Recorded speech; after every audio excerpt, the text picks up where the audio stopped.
Hello friends, welcome to all of you on your channel science guru the best. आज मैं लेकर आया हूँ सैम्पल पेपर। सीबीएसई ने अभी हाल ही में जो टर्म 2 का सैम्पल पेपर रिलीज किया है, वो सैम्पल पेपर आज हम सॉल्व करने वाले हैं इस वीडियो में। देखो, सैम्पल पेपर रिलीज हुए 2-3 दिन हो गए। बहुत आपने सैम्पल पेपर का सोल्यूशन भी देख लिया होगा, बहुत सारे वीडियोज आपको मिले होंगे।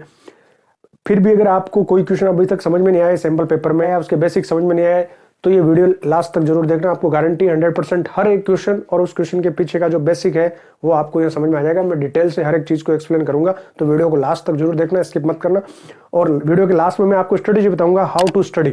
ठीक है, अब लास्ट के जो दिन बचे, हमारे पास कितना कम टाइम बचा है, इस पेपर को देखते हुए हमें किस तरह से हमारा स्टडी प्लान होना चाहिए, कैसे हमें पढ़ना है, किस टॉपिक में कौन सी चीज है जिस पर ज्यादा क्वेश्चन बनने के चांसेस हो सकते हैं। एनालिसिस इस पेपर का जो किया है हमने, उसके बेस पर मैं आपको बताऊंगा कि किस टॉपिक से क्वेश्चंस बन सकते हैं। तो वीडियो के लास्ट में वो चीज भी आपको मिलेगी। तो चलो शुरू करते हैं। तो चैनल पर अगर आप नए हैं तो चैनल को सब्सक्राइब जरूर करना, वीडियो को ज़्यादा से ज़्यादा लाइक और शेयर करना है। आपके कोई भी क्वेश्चन या क्वेरी है तो आप कमेंट सेक्शन में डाल देना। सैम्पल पेपर सीबीएसई की वेबसाइट पर है, उसका लिंक मैं आपको डिस्क्रिप्शन में दे दूंगा। वहां से आप हर सब्जेक्ट का सैम्पल पेपर देख सकते हैं, मार्किंग स्कीम के साथ में, है ना। और साइंस का क्वेश्चन पेपर और मार्किंग स्कीम दोनों में आपको डिस्क्रिप्शन में लिंक है, वहां पर प्रोवाइड कर दूंगा। आप वहां से जाकर डाउनलोड कर सकते हैं, देख सकते हैं, अगर अभी तक आपने नहीं देखा तो। देखो, सैम्पल पेपर देखने के बाद में हो सकता है कि आपने इसमें से कुछ चैप्टर नहीं पढ़े होंगे, तो उनके क्वेश्चन आपको नहीं आ रहे होंगे। ठीक है, तो इसको लेकर ज्यादा परेशान नहीं होना है। जैसे जैसे आप पढ़ेंगे वैसे वैसे आपको ये क्वेश्चन भी आने लगेंगे। पेपर का अगर ओवरऑल मैं देखूं तो पेपर, ये जो सैम्पल पेपर है, ये थोड़ा सा इसका जो लेवल है, हम यूं कह सकते हैं कि थोड़ा सा, है ना, हाई है। बहुत ज्यादा नहीं, लेकिन कुछ क्वेश्चन ऐसे 3-4 क्वेश्चन ऐसे है जो थोड़े से, जिनको हम कह सकते हैं कि थोड़ा हार्ड है या टफ है, ट्रिकी है। वहां पर थोड़ा सा आपको, है ना, आपकी अंडरस्टैंडिंग अगर अच्छी है उस कंसेप्ट को लेकर, तो ये आप कर पाओगे, अदरवाइज थोड़ा प्रॉब्लम आती है। तो एक तो सबसे पहली बात तो ये कि सिलेबस पूरा नहीं है, इसलिए अच्छे से समझ में नहीं आ रहा है। आपने सिलेबस अभी कवर हुआ नहीं है, आपका पूरा आपने पढ़ा ही नहीं है सारे चैप्टर। जब पढ़ेंगे उसके बाद में अगर हम इसको करेंगे तो ये हमें अच्छे से समझ में आ जाएगा। देखो, अब यहाँ पर सब्जेक्टिव और ऑब्जेक्टिव वाला जो था ना, तो अब सब्जेक्टिव का पेपर रिलीज हो गया है भाई। हम ऑब्जेक्टिव और सब्जेक्टिव दोनों पेपर जो है ना, सैंपल पेपर रिलीज करेंगे। तो हो सकता है कुछ दिनों में अभी ऑब्जेक्टिव पेपर भी हमारे सामने आ जाए।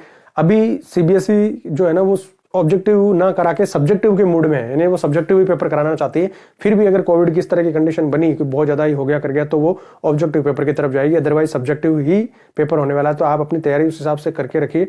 अभी ज्यादा चांसेस जो है वो सब्जेक्टिव के लग रहे हैं, तो आप सब्जेक्टिव के हिसाब से अपनी तैयारी कीजिए। देखते कुछ दिनों में ऑब्जेक्टिव अगर पेपर आता है और कुछ सीबीएसई की तरफ से इंस्ट्रक्शन आते हैं तो फिर उस हिसाब से। So first of all, general instruction जो पेपर पे गिवन है, आप देख सकते हो। देखो, ये जो जनरल इंस्ट्रक्शन लिखे हुए हैं ना, इनको हम अगर देखें तो जनरल इंस्ट्रक्शन में देखो, सबसे पहले मैक्सिमम मार्क्स या 40 मार्क्स का, ये हमें पता है 40 मार्क्स का हमारा पेपर होने वाला है। ठीक है, टाइम अलॉटेड जो है वो हमें 2 आवर्स है। ठीक है, और यहाँ पर 3 सेक्शन है पेपर में, ए, बी और सी करके। ए सेक्शन में हमारे पास 7 क्वेश्चन है, 7 क्वेश्चन इंटू 2 मार्क्स। ठीक है, तो 14 मार्क्स का हमारा सेक्शन ए हो गया, जहां पर हमें 7 क्वेश्चन करने हैं और ईच क्वेश्चन है 2 मार्क्स। सेक्शन बी में हमें 6 क्वेश्चन मिलेंगे जो 3 मार्क्स के होंगे, 3 मार्क्स ईच क्वेश्चन, और ये टोटल 18 मार्क्स हो गए, जो 18 मार्क्स का हमारा सेक्शन बी हो जाएगा। सेक्शन सी में जो क्वेश्चन है वो 2 क्वेश्चन है और 4 मार्क्स के। सेक्शन सी के जो दोनों क्वेश्चन है वो क्वेश्चन जो है वो है, सेक्शन सी के दोनों क्वेश्चन केस बेस्ड क्वेश्चन होंगे, जहां पर आपको 2 क्वेश्चन मिलेंगे 4 मार्क्स के, 8 मार्क्स के। वो है internal choices in some question. कुछ क्वेश्चंस में आपको इंटरनल चॉइस की हुई है और करके लिखे हुए, वहां पर 2 क्वेश्चन है, उनमें से कोई आपको एक करना है, दोनों नहीं करने, कोई सा भी एक जो आपको अच्छा आता है वो आपको करना है। ठीक है, तो ये तो हो गए जनरल इंस्ट्रक्शन की बात। अब हम पेपर की बात कर लेते हैं। ठीक है, टोटल हमारे पास में क्वेश्चन हो गए कितने, टोटल क्वेश्चन हो गए हमारे पास, टोटल क्वेश्चन हमारे पास 15 क्वेश्चन है। तो इन 15 क्वेश्चन को 1 बाय 1 करके हम इनका एनालिसिस करते हैं, इनको सोल्व करते हैं, समझते हैं, कंसेप्ट समझते हैं, इनके पीछे का क्यों पूछा गया वो भी चीज हम बताएंगे आपको। मार्किंग स्कीम भी साथ में दी हुई है, आप मार्किंग स्कीम भी साथ साथ देखते जाना, है ना। क्वेश्चन पेपर भी, क्वेश्चन भी साथ साथ में आपको दिखाते जाऊंगा, और उनकी मार्किंग स्कीम में जो आंसर प्रोवाइडेड है वो भी मैं आपको दिखाता जाऊंगा, और साथ में इनका सोल्यूशन भी मैं आपको बताते जाऊंगा। तो आपको हर एक को समझना है। फिर भी अगर आपको कोई क्यूरी क्वेश्चन या कहीं डाउट है तो आप मुझे कमेंट सेक्शन में लिख के बता सकते हैं। और ये सोल्यूशन आपको कैसा लगा ये जरूर बताना, वीडियो को शेयर करना है, सब्सक्राइब अगर नहीं किया तो सब्सक्राइब जरूर कर लेना। क्वेश्चन नंबर 1 से हम स्टार्ट करते हैं। चलो, सबसे पहले क्वेश्चन नंबर 1 देखते हैं क्या है। ठीक है, shows the electronic structure of 4 elements. ठीक है, ये टेबल है, इसमें इलेक्ट्रॉनिक स्ट्रक्चर आपको दे रखी है। P Q R S 4 element है, इनकी इलेक्ट्रॉनिक स्ट्रक्चर आपको सामने दे रखी है, 2 6 2 8 1 2 8 7 और 2 8 8। Identify which element will form covalent bond with carbon. Question A में पूछा है कि which element will form covalent bond with carbon. अब इस टेबल में आप देखो, पी का इलेक्ट्रॉनिक कॉन्फ़िगरेशन क्या है, 2 and 6, 2 and 6 यानी 8 यानी क्या है, ऑक्सीजन है। क्यू क्या है 2 8 1 यानी 11 यानी ये सोडियम है। आर क्या है 2 8 7 यानी 17 क्लोरीन है। और एस क्या है 2 8 8 यानी 18 ऑर्गन है। अब क्वेश्चन क्या पूछा है कि इनमें से कौन सा कार्बन के साथ में कोवलेंट बॉन्ड फॉर्म करेगा, कोवलेंट बॉन्ड बनाएगा। ठीक है, तो कार्बन के साथ कोवलेंट बॉन्ड कौन बनाता है, carbon is a non metal, और कार्बन के साथ में कोवलेंट बॉन्ड कौन बनाता है, नॉन मेटल ही बनाता है। ठीक है, भाई मेटल और नॉन मेटल का जो कंपाउंड होता है वो तो आयोनिक कंपाउंड होता है, तो मेटल तो इसके साथ बनाएगा नहीं, ठीक है। मेटल के साथ तो ये बनाता तो आयोनिक बॉन्ड बनाता है, आयोनिक बॉन्ड फॉर्मेशन कार्बन में होता नहीं है, कोवलेंट बॉन्डिंग होती है। तो कार्बन कोवलेंट बॉन्डिंग उन्हीं के साथ बनाता है जो बाकी नॉन मेटल है उनके साथ, मेटल के साथ नहीं, ठीक है। यानी अब आपको यहां पर क्या देखना है, आपको ये देखना है कि ये अब इसमें से देखो अगर मेटल नॉन मेटल उस कंसेप्ट से निकाले ना अपन, तो ये हो जाएगा कि देखो ऑक्सीजन के साथ कार्बन का हमें पता है CO2 बनता है, कार्बन डाइऑक्साइड बनता है, कार्बन मोनोऑक्साइड बनता है, तो इसके साथ बना लेगा। सोडियम के साथ, सोडियम एक मेटल है, सोडियम के साथ कार्बन का कोई कंपाउंड बनता नहीं है, तो इसके साथ नहीं बनेगा। फिर क्लोरीन, क्लोरीन के साथ में हमने बुक में भी पढ़ा था CCl4 बनता है, क्लोरीन एक नॉन मेटल है, तो इसके साथ में CCl4 बनाता है। ऑर्गन ये किसी के साथ बनाएगी नहीं क्योंकि ये तो इनर्ट गैस है, इसका तो ऑक्टेव कंप्लीट है 288, ठीक है। तो ये इसके साथ में कार्बन का नहीं बनेगा। तो अब इसका आंसर जो है ना इस क्वेश्चन का, वो आंसर क्या हो गया, इसका आंसर हो गया P एंड R। तो आंसर हो गया P एंड R। लेकिन अब देखो इसको थोड़ा और हमें समझना है, P एंड R। अब इस क्वेश्चन में है क्या चीज, देखो मेन ये है। अब थोड़ा पीरियोडिक टेबल की हेल्प लेते हैं हम, 5th चैप्टर में आ जाते हैं, 5वें में, और वहां से अगला क्वेश्चन हमारा इसी टेबल पे ही है, वो भी हम समझ लेंगे। पहले इसको समझते हैं। देखो ये ऊपर से नीचे अगर हम अप टू डाउन जाते हैं तो ये होते हैं हमारे ग्रुप्स, ठीक है। टोटल 18 ग्रुप होते हैं। हॉरिजॉन्टली ये जो लाइंस होते हैं टोटली ये 7 पीरियड्स होते हैं, ठीक है। ग्रुप नंबर 1 जो है वो सारी मेटल है जिनको हम एल्काली मेटल कहते हैं। ग्रुप नंबर 2 जो है वो सारी मेटल है जिनको हम सोइल एल्काली मेटल कहते हैं, एल्काली सोइल मेटल कहते हैं, ठीक है। ग्रुप नंबर 3 से लेकर 12 तक ये हमारे काम का नहीं, ये डी ब्लॉक कहलाता है, वो अभी हमें नहीं पढ़ना है, वो नेक्स्ट हायर क्लासेस में 11th 12th में वहां पढ़ना है। अब आ जाओ सीधा ग्रुप नंबर 13 पे, ठीक है। ग्रुप नंबर 13, 14, 15, 16, 17 और 18 वाला तो वैसे भी कोई मतलब का नहीं है क्योंकि इसमें सारे सबका ऑक्टेव कंप्लीट है, सबके आउटर मोस्ट में 8 इलेक्ट्रॉन है। जैसे यहाँ पर क्या था, ऑर्गन था, तो ये ऑर्गन 18 पे है ना, नंबर 18 पे ऑर्गन होता है, तो ऑर्गन 18 पे है, 288 इसका ऑक्टेव कंप्लीट है। हीलियम के पास 2 होता है, एक ही सेल बनता है के सेल, ठीक है, फर्स्ट सेल के सेल, और वो फुल्ली फिल्ड है, उसमें 2 इलेक्ट्रॉन है, इसलिए हीलियम इनर्ट गैस है। नियोन 10 पे होती है तो 2 और 8 इसका भी आउटर मोस्ट फुल्ली फिल्ड है। ऑर्गन 288 इसका भी आउटर मोस्ट फुल्ली फिल्ड है, तो ये इनर्ट गैसेस है, तो इनको तो छोड़ दो। अब आप देखो इधर 17, 16 और 15 ये जो ग्रुप है ना, इन ग्रुप में, और 14 यहां तक जो है ना, ये नॉन मेटल के ग्रुप है। कार्बन एक नॉन मेटल है, इसके आउटर मोस्ट में 4 इलेक्ट्रॉन होते हैं। ग्रुप नंबर 14 के आउटर मोस्ट में 4 इलेक्ट्रॉन, 15 वाले के 5 इलेक्ट्रॉन आउटर मोस्ट में, 16 वाले के 6 इलेक्ट्रॉन, 17 वाले के 7 इलेक्ट्रॉन होते हैं आउटर मोस्ट में। तो अब इनकी वैलेंसी क्या हो जाएगी, ये नेगेटिव वैलेंसी शो करते हैं। फ्लोरीन -1 है, ऑक्सीजन -2 है, और नाइट्रोजन -3 है ज्यादातर। तो ये 1, 2, 3 वैलेंसी शो करने वाले नॉन मेटल है। कार्बन की वैलेंसी 4 होती है, कार्बन भी एक नॉन मेटल है। तो कार्बन कोवलेंट बॉन्ड किसके साथ बनाएगा, ग्रुप नंबर 14 के आगे वाले जो ग्रुप के मेंबर है उनके साथ बनाएगा, पीछे वाले के साथ किसी के साथ नहीं बनाएगा। ग्रुप नंबर 13 का वैलेंस इलेक्ट्रॉन 3 है, ठीक है। बोरोन 5 नंबर पे है तो 2 और 3, एल्यूमिनियम 13 पे है तो 2, 8 और 3, 13 हो गया। तो 3 वैलेंस इलेक्ट्रॉन है, इनकी वैलेंसी सबकी 3 है, ये सारे मेटलिक है। ग्रुप नंबर 1 ये सारे मेटल है, ग्रुप नंबर 2 ये मेटल है, हाइड्रोजन थोड़ा एक्सेप्शन है, बाकी मेटल नॉन मेटल दोनों होता है, लेकिन ये सारे मेटल है, कहने का मतलब ये है। तो ये मेटल है, ये भी मेटल है और ये भी मेटल है, तो इनके साथ तो कार्बन कोवलेंट बॉन्ड बनाएगा ही नहीं। तो अब यहाँ पर देखो सोडियम जो है वो कहां पर है, सोडियम यहाँ पर है, ये रहा यहाँ पर ग्रुप नंबर 1 में है सोडियम। तो ग्रुप नंबर 1 में है तो ये तो मेटल है, हाईली मेटेलिक है, ये तो हाईली मेटेलिक है, तो कार्बन का इसके साथ तो बनेगा ही नहीं, ठीक है। और ऑक्सीजन है तो ऑक्सीजन देखो ग्रुप नंबर 14 में कार्बन है, ऑक्सीजन ग्रुप नंबर 16 में, तो ऑक्सीजन इसके साथ बना लेगा ये आराम से। इसके पीछे वालों के साथ नहीं बनाएगा, आगे वालों के साथ सबके साथ बनेगा इसका, ठीक है। तो इसके साथ बन जाएगा इसका। फिर क्लोरीन है तो क्लोरीन का है, क्लोरीन ग्रुप नंबर 17 में, ये यहाँ पर है 17, एटॉमिक नंबर 17 होता है क्लोरीन का, ठीक है। तो ये यहाँ पर है, तो ये क्लोरीन के साथ बन जाएगा। इनकी इलेक्ट्रोनेगेटिविटी ज्यादा होती है, इसकी सबसे ज्यादा, उसकी कम है, फिर और कम है। इधर आते आते इलेक्ट्रोनेगेटिविटी घटने लगती है, ठीक है। तो जो इलेक्ट्रोनेगेटिविटी जिसकी ज्यादा होती है वो बाद में लिखा जाता है। तो कार्बन जैसे यहाँ पर है ना, ऑक्सीजन के साथ में इसलिए बना रहा है क्योंकि ऑक्सीजन की इलेक्ट्रोनेगेटिविटी कार्बन से ज्यादा है, तो जिसकी इलेक्ट्रोनेगेटिविटी ज्यादा होती है वो राइट साइड में लिखा जाता है, और जो इलेक्ट्रोनेगेटिविटी कम होती है वो लेफ्ट साइड में लिखा जाता है। तो कार्बन के साथ में कंपाउंड वही बनाएगा जिसकी इलेक्ट्रोनेगेटिविटी कार्बन से ज्यादा है। तो यहाँ पर ऑक्सीजन की ज्यादा है, क्लोरीन की ज्यादा है, तो ये इसके साथ में कंपाउंड फॉर्म कर लेंगे और बाकी इनके साथ कंपाउंड फॉर्म होगा नहीं। तो ये इसका आंसर है कि P एंड R, ठीक है। वैसे बुक में आपके आया हुआ भी है कि कार्बन का देखो, हम इलेक्ट्रॉन डॉट स्ट्रक्चर वाले में पढ़ा कि हमने CO2 बनती है, CCl4 बनता है, तो इनके साथ तो ये बनाएगा, लेकिन सोडियम क्योंकि मेटलिक है इसके साथ नहीं बनेगा, ठीक है। अब हम यहाँ देख लेते हैं नेक्स्ट क्वेश्चन, जो बी पार्ट है ना, इसी क्वेश्चन का पार्ट बी है, वो क्या कह रहा है देखो। Carbon react with an element in the above table to form several compounds, give suitable reason why carbon form several compounds. तो इसका क्वेश्चन हमने जो कार्बन वाले चैप्टर का जो वीडियो था उसमें मैंने आपको बताया था, डिस्कस किया था हमने वहां पर कि carbon so versatile nature, because of the versatile nature carbon form millions of compound, इतने लार्ज नंबर ऑफ कंपाउंड जो कार्बन के बनते हैं ना वो इसकी वर्सेटाइल नेचर की वजह से। और वर्सेटाइल नेचर के पीछे इसकी दो प्रॉपर्टी मेन जो बुक में दे रखी है वो ये है, एक तो है कैटेनेशन और दूसरे टेट्रावैलेंसी। इसके साथ साथ आप थर्ड प्रॉपर्टी ये भी लिखो कि small atomic size, small atomic size होने की वजह से ही इतने कंपाउंड बनाता है।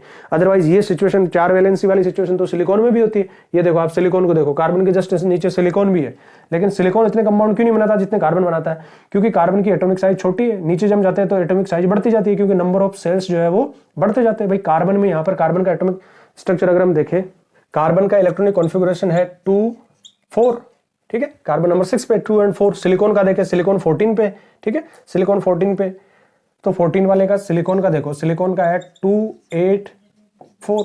अब इसमें नंबर ऑफ सेल 3 है, 3 सेल है, सिलिकॉन में 3 सेल है, ये 1 ये 2 ये 3, और कार्बन में केवल 2 ही सेल है, ये 1 और ये 2। तो एटॉमिक रेडियस किसकी ज्यादा है? इसकी एटॉमिक रेडियस ज्यादा है।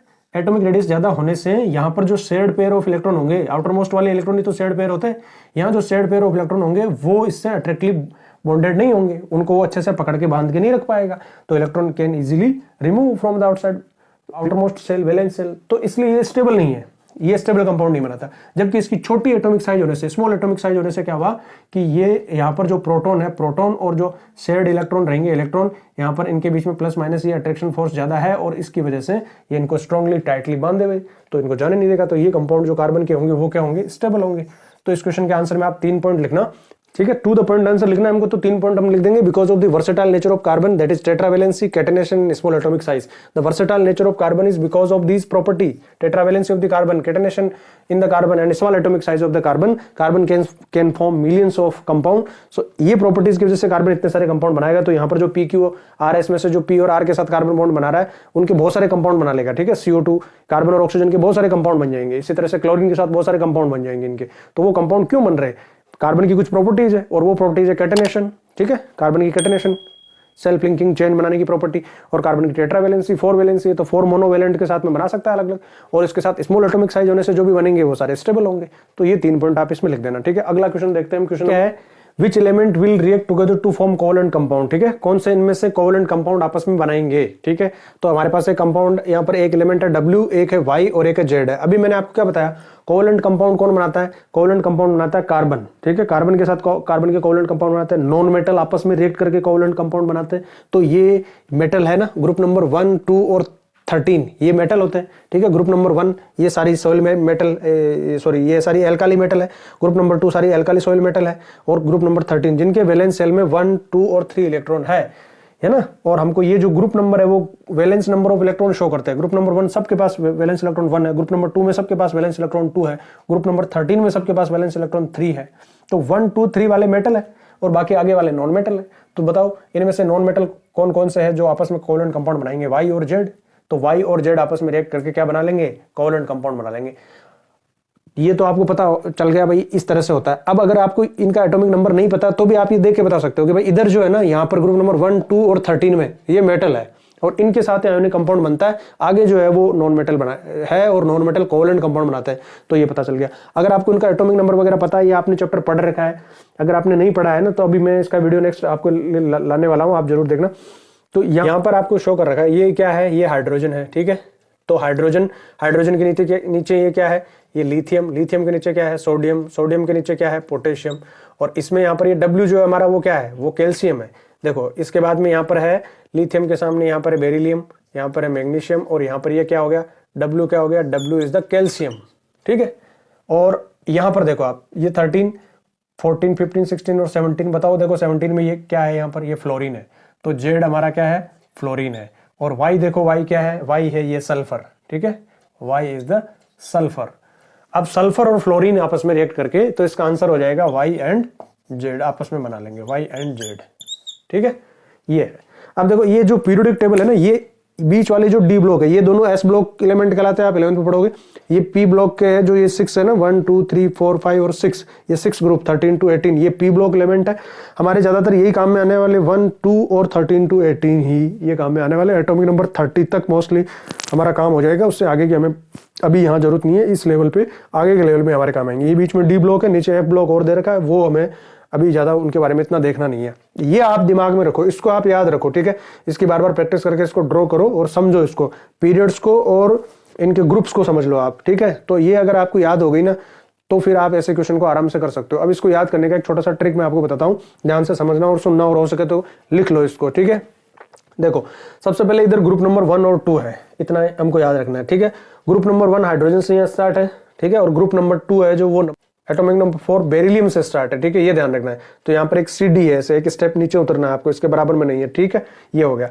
इधर 6 ग्रुप जो है ना वो हाइड्रोजन के सामने हीलियम है। फर्स्ट में केवल जो फर्स्ट हमारा ये है ना पीरियड, इसमें केवल 2 ही है, हाइड्रोजन और हीलियम ही, बाकी सब ये पूरा 6 बनेगा, ठीक है, 1 2 3 4 5 6, ठीक है, ये चलेगा इस तरह से।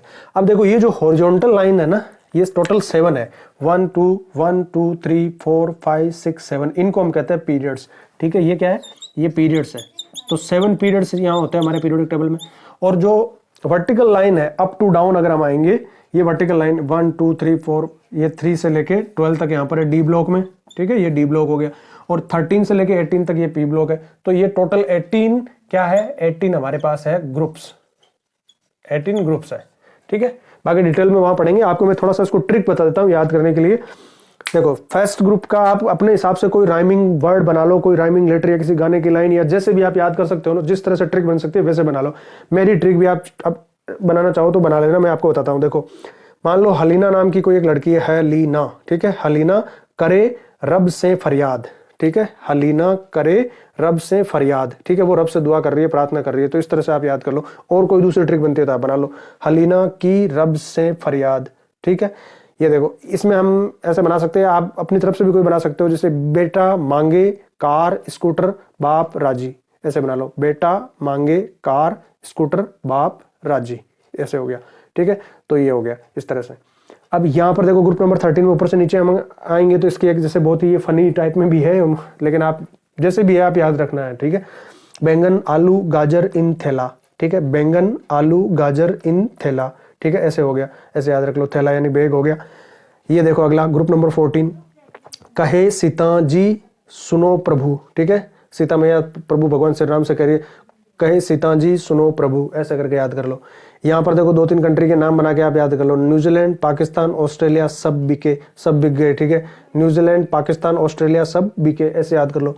फिर ये हो गया जैसे ओल्ड, ओ से old, style, S for style, से टीपो, टीपो यानी टीपो, चीटिंग करने को बोलते हैं ना, टीपो, टीपना नहीं है, गलत बात होती है वैसे, लेकिन ये ट्रिक के लिए हम काम में ले सकते हैं, ओल्ड स्टाइल से टीपो, ऐसा हो गया। फिर कल ये जो हेलोजन ग्रुप है, ग्रुप नंबर 17, ये हेलोजन कहलाते हैं। हेलोजन क्योंकि हेलोजन का मतलब होता है विच प्रोड्यूस साल्ट, जो साल्ट प्रोड्यूस करता है। तो ये सारे साल्ट प्रोड्यूस होंगे, HCl NaCl KCl, सारे साल्ट बनाने वाले, तो इसलिए हेलोजन ग्रुप है 17 नंबर ग्रुप जो है ना। फिर कल बार आई आंटी, जैसे मान लो कोई आंटी है वो बाहर आ रही है, इस तरह से कुछ भी है, फनी टाइप में बन गया, ठीक है। फिर कल बाहर आई आंटी, ऐसा हो गया। लास्ट वाला जो इनर्ट गैसेस का ग्रुप है, ग्रुप नंबर 18, इसका बना लो आप जैसे हे नेता और कर्मचारी जिंदा रहो, ठीक है, हे नेता और कर्मचारी जिंदा रहो। नेता और कर्मचारी जिंदा रहेंगे तो भ्रष्टाचार होता रहेगा, ठीक है, तो देश में लड़ता रहेगा। तो हे नेता और कर्मचारी जिंदा रहो, ये हो गया। इस तरह से आप बना सकते हो, ठीक है। और इसके साथ साथ देखो मैं आपको ये भी कहूंगा कि आप ये भी याद रखें, हॉरिजॉन्टली जो है ना ये भी याद रखें आप, ऐसे भी कि भाई यहाँ लिथियम के साथ में अगला कौन है, बेरिलियम है। कई बार इस तरह के क्वेश्चन भी पूछ सकते हैं कि इसके आजू बाजू वालों के बारे में पूछ लिया कि इसके इससे पहले वाला या इसके बाद वाला है ना वो कौन है। जैसे यहाँ पूछ लिया कि ये है तो इसके इधर वाला इधर वाला इधर वाला ये सब कौन है, या इनकी प्रॉपर्टीज के बारे में आपको कंपैरिजन पूछ सकता है वो, तो ये भी थोड़ा याद रखना, ये जरूर याद रखना। इसके बाद क्या आ रहा है क्या आ रहा है, तो ये तो आप एटॉमिक नंबर से निकाल ही सकते हो, ठीक है। ये जैसे मान लो कि भाई 5 नंबर पे बोरोन है, 6 पे कार्बन है, 7 पे नाइट्रोजन है, 8 पे ऑक्सीजन है, 9 पे फ्लोरीन है और 10 पे नियोन है, ऐसे भी।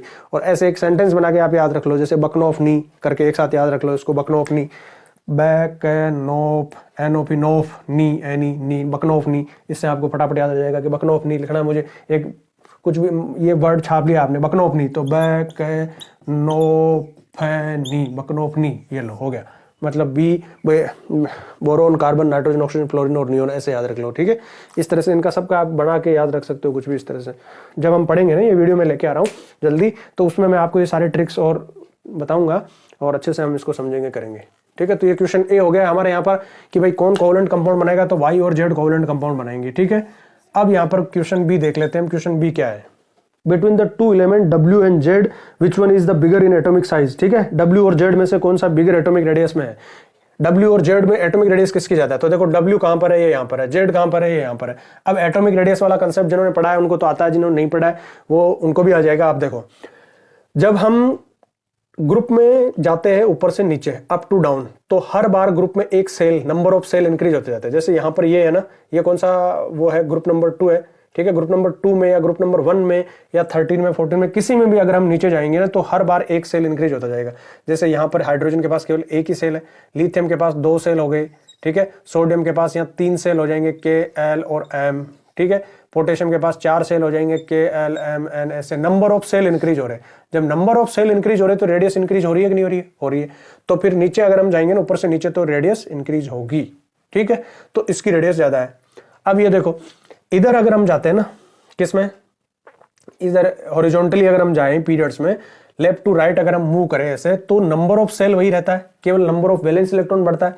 जैसे अगर इस ग्रुप की बात करें तो यहाँ सॉरी लिथियम के पास में 2 है, बेरिलियम के पास में भी 2 सेल ही रहेंगे, K सेल और L सेल। लेकिन लिथियम के पास आउटर मोस्ट में 1 इलेक्ट्रॉन है, बेरिलियम के पास आउटर मोस्ट में 2 इलेक्ट्रॉन आ जाएंगे। अब अगला मेंबर जैसे यहाँ पर है बोरोन, ठीक है। तो बोरोन के पास में भी नंबर ऑफ सेल तो यही रहने वाले हैं, नंबर ऑफ सेल तो यही रहने वाले हैं, नंबर ऑफ वैलेंस इलेक्ट्रॉन बढ़ जाएंगे, यहाँ पर 3 हो जाएंगे। फिर अगला कार्बन, तो इसके पास वैलेंस इलेक्ट्रॉन 4 हो जाएंगे। फिर उससे अगला नाइट्रोजन के पास वैलेंस इलेक्ट्रॉन 5 हो जाएंगे, ऑक्सीजन के पास में 6 हो जाएंगे, ऐसे फ्लोरीन के पास में 7 हो जाएंगे। तो वैलेंस इलेक्ट्रॉन बढ़ रहे हैं, नंबर ऑफ सेल वही रह रहा है, वैलेंस इलेक्ट्रॉन बढ़ रहे हैं। अब वैलेंस इलेक्ट्रॉन बढ़ने से क्या हुआ, इफेक्टिव न्यूक्लियर चार्ज इंक्रीज हो रहा है, यानी यहाँ पर नंबर ऑफ प्रोटॉन भी बढ़ रहे हैं। भाई जितने इलेक्ट्रॉन बढ़ रहे हैं वैसे वैसे प्रोटॉन बढ़ रहे हैं, तो इस वजह से ज्यादा अट्रैक्शन होगा, इलेक्ट्रॉन अंदर की तरफ ज्यादा थोड़े से सिकुड़ जाएंगे, खींचे जाएंगे, क्योंकि अंदर खींचने वाला जो फोर्स है ना, प्रोटॉन, उनके नंबर बढ़ रहे हैं, तो हर बार वो ज्यादा प्रोटॉन हो रहे हैं न्यूक्लियस में, तो वो ज्यादा खींचेंगे बाहर से इलेक्ट्रॉन को। तो इसलिए थोड़ा सा जो आउटर मोस्ट सेल है वो श्रिंक हो जाएगा, ठीक है, ऐसे श्रिंक हो जाएगा।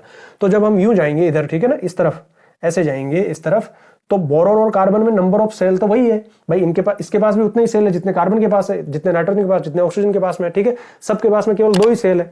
लेकिन इफेक्टिव न्यूक्लियर चार्ज, इसके जो न्यूक्लियस में जितने प्रोटॉन है, इसके न्यूक्लियस में कितने प्रोटॉन है, 5, इसके 6 है, इसके न्यूक्लियस में 7 प्रोटॉन है, इसके 8 प्रोटॉन है, इसके पास में 9 प्रोटॉन है। तो अंदर न्यूक्लियस की तरफ ज्यादा कौन खींचेगा, ये फ्लोरीन खींचेगा, क्योंकि अंदर खींचने वाला फोर्स ज्यादा है इसके पास में, भाई 9 प्रोटॉन है इसके पास, तो 9 प्रोटॉन खींचेंगे इलेक्ट्रॉन को अंदर की तरफ, तो वो ज्यादा खींच रहे, तो थोड़ा सा श्रिंकेज हो गया, आउटर मोस्ट जो सेल है वो थोड़ा सा श्रिंक हो गया। तो इधर जाने पर, यानी अगर हम ये जाते हैं ना पीरियड में अगर हम जाते हैं, ठीक है, लेफ्ट टू राइट, तो एटॉमिक रेडियस जो होती है वो क्या होती है, डिक्रीज हो जाती है, एटॉमिक रेडियस डिक्रीजेस, ठीक है। तो एटॉमिक रेडियस इधर डिक्रीज हो जाएगी, और इधर नंबर ऑफ सेल बढ़ रहे हैं, नंबर ऑफ सेल बढ़ रहे हैं, 1 सेल, 2 सेल, 3 सेल, 4 सेल, जैसे जैसे जाएंगे वैसे वैसे, जैसे पीरियड नंबर 7 में 7 सेल है, पीरियड नंबर 6 में 6 सेल है, ठीक है, पीरियड नंबर 2 में 2 ही सेल है। तो इधर जब सेल बढ़ रहे हैं तो एटॉमिक रेडियस तो बढ़ ही रही है, तो इनकी साइज ज्यादा होगी। तो अब एटॉमिक, हमें W और इसको Z को कंपेयर करना है, yes, which one is bigger in atomic radius. तो बताओ इसके पास में Z वाला कहां पर है, देखो यहाँ पर है, Z वाले के पास में कौन से पीरियड में Z वाला ये है हमारा, कौन, फ्लोरीन है। तो ये कौन से उसमें है पीरियड में, पीरियड नंबर 2। तो Z के पास में कितने वो है, यानी फ्लोरीन के पास में कितने सेल है, 2 सेल ही है। अब W देखो आप, W कौन से उसमें है, कैल्शियम है ये, तो ये कौन से उसमें है, फोर्थ में पीरियड में है ना, फोर्थ पीरियड में, तो उसके पास नंबर ऑफ सेल कितने हो गए, 4 हो गए, ठीक है। कैल्शियम जो कि W है, इसके पास 4 सेल है, तो 1, 2, 3 और 4 सेल। एटॉमिक रेडियस किसकी ज्यादा होगी, Z की या W की? W की होगी ऑब्वियसली, क्योंकि इसके पास नंबर ऑफ सेल ज्यादा है। तो समझ में आ गया आपको? अगर हम ऊपर से नीचे की तरफ जाएंगे तो एटॉमिक रेडियस बढ़ेगी, अगर हम लेफ्ट टू राइट जाएंगे तो एटॉमिक रेडियस घटेगी, डिक्रीज हो जाएगी। तो ये कंसेप्ट यहाँ पर आपको लगाना है। और भी इसके कुछ ट्रेंड्स है, कंसेप्ट है, एटॉमिक रेडियस है, एटॉमिक साइज है, metallic property, non metallic property, तो वो सारा आपको वीडियो में मिल जाएगा, आप जरूर देखना उसको। नेक्स्ट देखो, क्वेश्चन नंबर 3 है, trace the path of male gamete takes to fertilise a female gamete after being released from the penis. ठीक है, trace the path of male gamete to fertilise a female gamete, path बताना है। देखो आप diagram में देखो, यहाँ पर आप देखो, पीनस से जब स्पर्म रिलीज होंगे, मेल गैमेट रिलीज होगा, रिलीज होने के बाद में ये वेजाइनल कैनाल से होता हुआ यूट्रस, और यूट्रस से होता हुआ ओविडक्ट और फेलोपियन ट्यूब, क्योंकि साइट ऑफ फर्टिलाइजेशन क्या है, site of fertilisation is the oviduct और फेलोपियन ट्यूब। ठीक है, तो फेलोपियन ट्यूब से पहुंचने का जो पाथ है, जो पासेज है, वही तो यही है ना, first vagina, then uterus, then oviduct. ठीक है, तो ये आपको पाथ बताना है कि व्हाट इज द पाथ। ठीक है, vagina, then uterus, then oviduct. ठीक है, site of fertilisation is the oviduct fallopian tube. ठीक है, साइट ऑफ फर्टिलाइजेशन जो है, साइट ऑफ फर्टिलाइजेशन ओविडक्ट है, वहां पर जायगोट फॉर्मेशन होगा, जायगोट फॉर्मेशन होने के बाद में एम्ब्रियो बनेगा, और एम्ब्रियो का इम्प्लांटेशन वापस कहां पर होगा, यूट्रस में होगा। So uterus is the site of implantation and oviduct is the site of fertilisation. अब इसका बी पार्ट देखो, बी में पूछा है state the number of sets of chromosomes present in a zygote. Zygote में number of sets of chromosomes कितने होते हैं? तो हमें पता है जाइगोट क्या है। Zygote is the first cell after fertilisation, ठीक है, यानी जब मेल गेमिट और फीमेल गेमिट का फ्यूजन होता है जिसको हम फर्टिलाइजेशन कहते हैं, तो जाइगोट फॉर्म होता है। मेल गेमिट हैप्लॉइड होता है, फीमेल गेमिट भी हैप्लॉइड होता है। हैप्लॉइड का यहां मतलब है कि हाफ नंबर ऑफ क्रोमोसोम्स जितने होते हैं, जैसे हमारी सेल में 46 होते हैं, तो स्पर्म और एग में कितने हैं? 23 है। तो वो एक एक सेट है उनके पास, ठीक है ना, वन सेट है, एक सेट है, दोनों के पास वन सेट है। वन सेट मतलब एन, वन सेट को हम कहते हैं एन से। यहाँ एन का मतलब है वन, एन का मतलब यहाँ पर वन है। 2n का मतलब है कि डबल, ठीक है ना। एन का मतलब यहाँ पर वन सेट है, हैप्लॉइड वाली। तो हैप्लॉइड वाली कंडीशन कितनी है? 23 है हमारे अंदर, क्योंकि 46 का हाफ कितना हो गया? 23 हो गया। अब जैसे मान लो किसी के पास में 28 है, जैसे मान लो कोई दूसरा जीव है उसमें 28 है ना, तो उस 28 का हाफ कितना हो गया? ठीक है, 14। तो उसका जो एग बनेगा या स्पर्म बनेगा उसमें 14 होंगी, तो ये 14 इसके लिए क्या है? एन है, और 28 इसके लिए क्या है? 2n है। 2 सेट, 2n का मतलब 2 सेट। तो जाइगोट में 2 सेट होते हैं, स्पर्म और एग के पास एक एक सेट होते हैं, 23 क्रोमोसोम्स होते हैं, और ये जब वापस फ्यूज होते हैं, फर्टिलाइजेशन होता है, तो n प्लस n वापस क्या स्ट्रक्चर बन जाती है? 2n स्ट्रक्चर बन जाती है। That is 2 set of chromosomes. तो इसके पास में 2 सेट ऑफ क्रोमोसोम है। नंबर ऑफ क्रोमोसोम्स कितने हैं? 46 है। रीएस्टेब्लिशमेंट हो जाता है भाई, यहाँ पर डीएनए कॉपी जो होती है, डीएनए कॉपी होने के बाद में मेल गेमिट और फीमेल गेमिट बनते हैं, और मेल और फीमेल गेमिट में रिकॉम्बिनेशन से 23 जो सेल डिवीजन होता है, कौन सा? मियोसिस, उसमें हाफ हो जाते हैं, 23 रह जाते हैं। जब दोनों वापस फ्यूज होंगे, फर्टिलाइजेशन होगा, तो फिर से वापस जितने पहले थे उतने। Reestablishment of DNA, reestablishment of number of chromosomes 46 again. Question number 4 देखो, Rajesh observed a patch of greenish black powdery mass on a still piece of bread. Name the organism responsible for this and its specific mode of asexual reproduction. ठीक है, देखो जब भी ये bread या चपाती या इस तरह की जो ये आता है ना कि स्टिल है, अगर उसको थोड़ा सा मॉइस्चर करे, उसको मॉइस्ट करके गीला करके भिगो के अगर रख दे, तो उस पर जो ग्रीनिश ब्लैक पाउडर, अगर ब्रेड या चपाती वगैरह रखे तो उस पर ग्रीनिश ब्लैक पाउडर। देखो सबसे पहले व्हाइट कॉटन कलर की ये एक्टिविटी जो बुक में दे रखी है ना आपकी, ये एसेक्सुअल मोड ऑफ रिप्रोडक्शन वाले चैप्टर में से है ये 8.1 और 8.2। 8.1 में बडिंग इन ईस्ट है, और 8.2 में राइजोपस जो ब्रेड मोल्ड है उसमें स्पोर फॉर्मेशन वाले मेथड का वो दे रखा है। एक्टिविटी को छोड़ना नहीं है, एक्टिविटी जरूर पढ़ना, वहां से क्वेश्चन बनते हैं, 1-2 क्वेश्चन बनेगा पक्का एक्टिविटी में से, तो एक्टिविटी नहीं छोड़नी है। तो यहाँ देखो ये एक्टिविटी 8.2 वाला है, ब्रेड मोल्ड वाला, ये हमको समझ में आ गया। ऐसे क्वेश्चन में जब भी कहें ना कि ग्रीन कलर के पैचेस, ठीक है, या व्हाइट कलर के कॉटन थ्रेड लाइक स्ट्रक्चर, या ब्लैक स्पोर्स या ब्लैक डॉट लाइक स्ट्रक्चर, इसका मतलब पक्का वो क्या है? वो ब्रेड मोल्ड है, राइजोपस है। और ब्रेड में और इनमें चपाती का ये एग्जाम्पल आ जाए, बस सीधा राइजोपस कर दो आप। तो वो यीस्ट वाला जो है ना, उसमें जैसे शुगर सॉल्यूशन है, शुगर सॉल्यूशन में थोड़ा सा यीस्ट पाउडर डालते हैं तो फिर उसमें चेन बनती है, बड बनती है, वो बडिंग है, बडिंग इन यीस्ट। उसको जब हम देखते हैं तो उसमें बड लाइक स्ट्रक्चर बनती है। लेकिन पैचेज जहां पर आ गए ना, पैचेज, ग्रेनिश पैचेज है ना, white cotton thread like structure, और ब्लैक कलर के पैचेज या डॉट, ब्लैक कलर के डॉट, इसका मतलब वो ब्रेड मोल्ड ही है, राइजोपस है। और राइजोपस में जो मोड ऑफ एसेक्सुअल रिप्रोडक्शन जो होता है हमारी बुक में जो दे रखा है वो स्पोर फॉर्मेशन है, तो आपको स्पोर फॉर्मेशन लिखना है। तो इसका आंसर हो गया कि ये है कौन? तो ये ब्रेड मोल्ड है। ठीक है, राइजोपस, ब्रेड मोल्ड राइजोपस है, तो आप ये लिखो राइजोपस। ठीक है, और इसका मेथड ऑफ एसेक्सुअल रिप्रोडक्शन क्या है? Spore formation. तो ये लिखो, आप ये लिखोगे तो आपको नंबर मिल जाएंगे, जिस तरह से मार्किंग स्कीम में दे रखी है ना, वो उस हिसाब से आपको देखो ये ऐसे आपको मार्क्स मिल जाएंगे, स्पोर फॉर्मेशन। अब अगला क्वेश्चन जो बी पार्ट में है, इसमें ये पूछा है, name the vegetative part and reproductive part of this. इसके वेजिटेटिव रिप्रोडक्टिव पार्ट के बारे में बताओ। तो ये बुक में तो देखो इतना दे नहीं रखा है, लेकिन थोड़ा सा मतलब ये है कि यार वेजिटेटिव रिप्रोडक्टिव पार्ट कौन सा, तो ये एक्स्ट्रा आपको चाहिए। मैंने बता रखा था एसेक्सुअल मोड ऑफ रिप्रोडक्शन का लिंक मैं दूंगा आपको वीडियो में, वहां देखना, आप हर एक के बारे में बहुत अच्छे से बता रखा है, वहां आप देखो वीडियो, आपको पूरा समझ में आ जाएगा। देखो ये जो पार्ट है ना नीचे वाला, ये इसका जो जड़ के जैसा दिखाई दे रहा है, ठीक है, लाइक ए रूट, ठीक है, ये इसका वेजिटेटिव पार्ट है। अगर ये टूट के अलग हो गया ना तो इससे भी नया प्लांट बन जाएगा। इसमें वेजिटेटिव मेथड टाइप में भी रिप्रोडक्शन हो सकता है। ठीक है, एसेक्सुअल रिप्रोडक्शन जो होता है वो इनसे होता है, ये स्पोर फॉर्मेशन से। ठीक है, तो ये वेजिटेटिव पार्ट है इसके, और ये इसके सेक्सुअल पार्ट है जो स्पोर बनाने वाला है। तो देखो ये वाला पार्ट कहलाता है स्टोलन। ठीक है, ये स्टोलन है, ये ऐसे स्टेम लाइक जो दिख रहा है, और जो रूट लाइक जो दिख रहा है इसको कहते हैं हाइपी। और ये जो एक ये फाइबर जैसे स्ट्रक्चर है, और इसके ऊपर ये कि बना हुआ है ऐसा गोल गोल जो ब्लोब लाइक स्ट्रक्चर बन रही है, इस ब्लोब लाइक स्ट्रक्चर को कहते हैं स्पोरेंजियम या स्पोरेंजिया।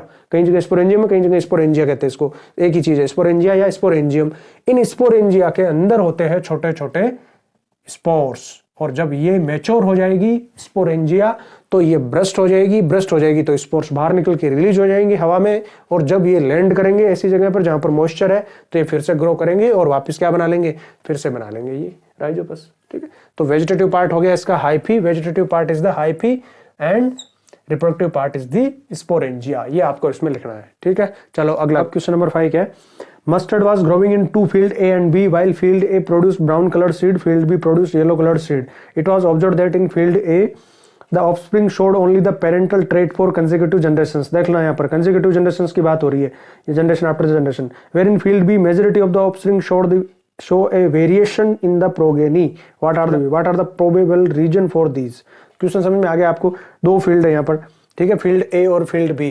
फील्ड A में ब्राउन सीड मस्टर्ड है और फील्ड बी में येलो सीड मस्टर्ड है, ठीक है।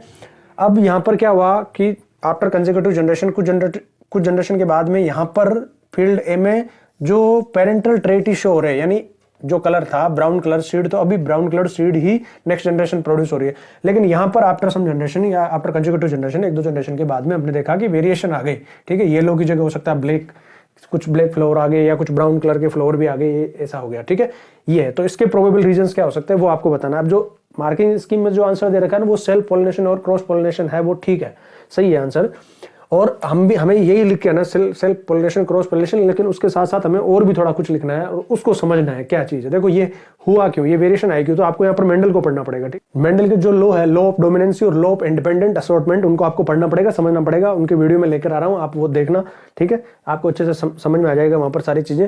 एक बार मैं थोड़ा सा आपको यहाँ पर बता देता हूँ कि ये होता कैसे या किस तरह से हुआ। ये देखो यहां पर ये सिचुएशन तभी हो सकती है कि एक जनरेशन के बाद अगली जनरेशन में हमें वही पेरेंटल ट्रेट मिले। ऐसा तभी हो सकता है जब पेरेंट जो है वो कैसे हो, पेरेंट हो homozygous dominant, homozygous dominant parent होना चाहिए। होमोजाइगस और हेटेरोजाइगस क्या है, देखो ये वाली सिचुएशन जो होती है ना, ये होमोजाइगस है, होमोजाइगस है, ये होमोजाइगस है। मतलब कि जो दोनों जीन है ना, वो जीन दोनों या तो डोमिनेंट होनी चाहिए या दोनों रिसेसिव होनी चाहिए। एक डोमिनेंट एक रिसेसिव नहीं होना चाहिए। जैसे ये वाली कंडीशन नहीं होनी चाहिए इसमें, अगर ये वाली कंडीशन नहीं होनी चाहिए, ठीक है। ये हेटेरोजाइगस है, ये हेटेरोजाइगस डोमिनेंट, हालांकि इसमें होगा तो वो ऐसा ही कैपिटल बी के जैसा, जो डोमिनेंट है उसके जैसा ही होगा, लेकिन यहाँ पर ये कंडीशन जो कहलाती है ना, ये कहलाती है हेटेरोजाइगस, हेटेरोजाइगस डोमिनेंट। तो हेटेरोजाइगस वाली कंडीशन नहीं होनी चाहिए। ऐसी अगर कंडीशन होगी तो वेरिएशन आएगा ही आएगा, ठीक है। तो हेटेरोजाइगस ये वाली सिचुएशन कब बन सकती है, जब क्रॉस पॉलिनेशन होगा। मान लो वही फ्लावर है, उसी फ्लावर का उसी फ्लावर के साथ हुआ तो सेल्फ पॉलिनेशन हुआ, ठीक है। या उसी फ्लावर के प्लांट पर कोई दूसरा फ्लावर था उसके साथ में हुआ तो भी सेल्फ पॉलिनेशन है, ठीक है। जब दूसरे प्लांट पे जाएगा ना तब जाके क्रॉस पॉलिनेशन होगा। तो क्रॉस पॉलिनेशन में मान लो कि ये एक प्लांट का फ्लावर ऐसा था और दूसरे प्लांट का फ्लावर जो था वो ऐसा था। अब इनके बीच में अगर क्रॉस हुआ क्रॉस पॉलिनेशन से, तब आगे वेरिएशन आने के चांसेस है ना। तो क्रॉस पॉलिनेशन से वेरिएशन आए, ये बात ठीक है यहाँ के लिए। और यहाँ पर जो सिचुएशन बनी है ना, वो क्यों बनी है, सेम कलर के फ्लावर क्यों बन रहे, तो वो इसकी वजह से बन रहे, because of the homozygous dominant parent. यहाँ के जो पेरेंट है वो होमोजाइगस है, दोनों डोमिनेंट या दोनों रिसेसिव पेरेंट है, और इनमें सेल्फ हो रहा है, ठीक है, सेल्फ पॉलिनेशन हो रहा है। तो सेल्फ पॉलिनेशन हो रहा है तो ज्यादा वेरिएशन आएंगे नहीं। और यहाँ पर क्या है, पेरेंट जो है वो कैसे हेटेरोजाइगस डोमिनेंट पेरेंट है और उनमें क्रॉस पॉलिनेशन हो रहा है, इसलिए और ज्यादा से ज्यादा वेरिएशन आ रहा है, क्रॉस पॉलिनेशन की वजह से वेरिएशन आ रहा है। तो इसको देखो थोड़ा समझते हैं कैसे हो रहा है ये। अगर दोनों, ठीक है, डोमिनेंट है, सेम कलर है, सेम कलर के फ्लावर का अगर इस तरह से हो रहा है तो ऑब्वियसली है, सीधा सा है। यहाँ से जो गैमेट बनेंगे वो दोनों गैमेट क्या होंगे, वो ये होंगे बी और बी। यहाँ से जो गैमेट बनेंगे F1 जनरेशन में वो क्या होंगे, वो भी यही गैमेट होंगे, ठीक है। अब इनका अगर हम करवाए तो 1 का 3 के साथ में, फिर 1 का 4 के साथ में, ठीक है, फिर 2 का 3 के साथ में, फिर 2 का 4 के साथ में, इस तरह से ये हो जाएगा। तो बताओ हर बार कैसा बन रहा है, वही तो बन रहा है जो ऊपर था, जैसे पेरेंट थे वैसे के वैसे ही बन रहे सारे के सारे, इसलिए कोई वेरिएशन नहीं आ रहा। क्योंकि पेरेंट कैसे है, होमोजाइगस डोमिनेंट है, होमोजाइगस डोमिनेंट है, ठीक है। अब देखो सेकंड की बात कर लेते हैं। अगर मान लो ये है रिसेसिव है, होमोजाइगस है, यहाँ पर भी होमोजाइगस है, होमोजाइगस पेरेंट, अगर ये है तब भी इनके गैमेट यही बनने वाले हैं, ठीक है, ये गैमेट बन गई।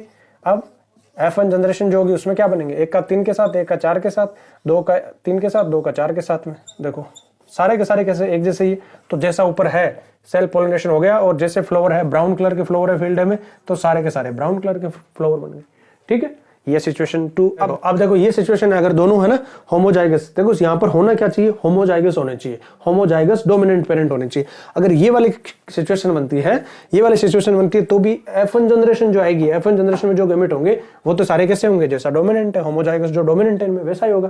तो F1 जनरेशन देखो यहाँ से जब गैमेट फॉर्मेशन होगा तो इससे जो 2 गैमेट बनेंगे वो ये बन जाएंगे, इससे जो गैमेट बनेंगे वो ये बन जाएंगे, ठीक है।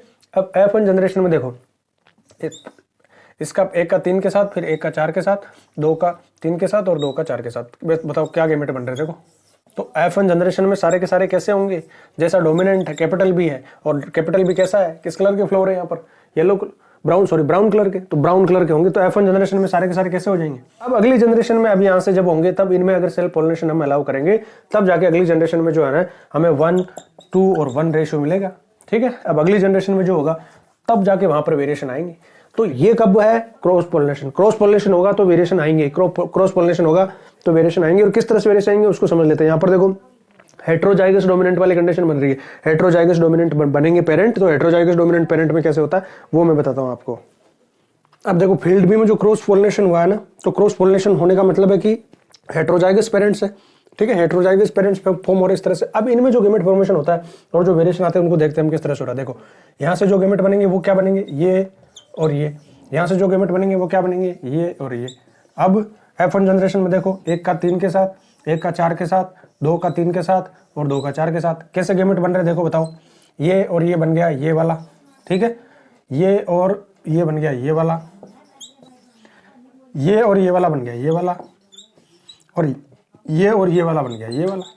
ठीक है, अब जैसे ये तीनों एक जैसे दिखेंगे बाहर से दिखने में। ठीक है, हालांकि ये जीन जो है ना वो 100% इसमें डोमिनेंट है, इसमें 50% रिसेसिव है, 50% डोमिनेंट है, लेकिन अपीयर तो डोमिनेंट ही होगा।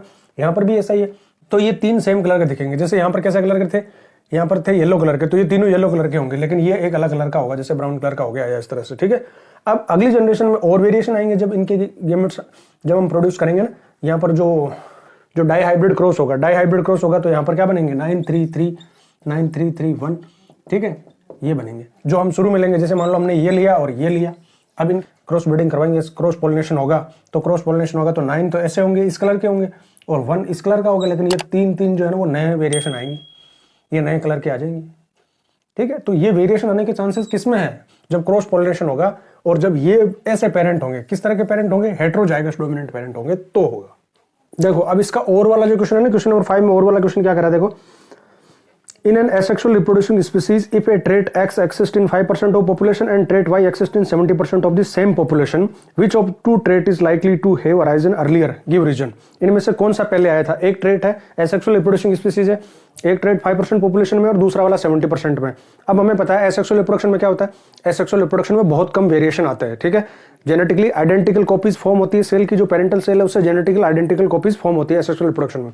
70% में अगर कोई ट्रेट है ना, इसका मतलब वो पहले आया है। 5% वाला मतलब अभी वो रिसेंटली आया है। तो ट्रेट वहां पर आते कैसे, या तो कोई सडन म्यूटेशन हो गया या एनवायरमेंटल फैक्टर की वजह से वहां पर कुछ वेरिएशंस आते हैं, और वेरिएशन फिर वो जो वेरिएशन आ गया वो वेरिएशन फिर जो वेरिएशन आते हैं, अगर वो वेरिएशन जो उसके जेनेटिक एपरेटस के अकॉर्डिंग डीएनए में जो वेरिएशन आया वो अगर फिट हो रहा है, ठीक है, तो वो वेरिएशन जनरेशन आफ्टर जनरेशन जाएगा।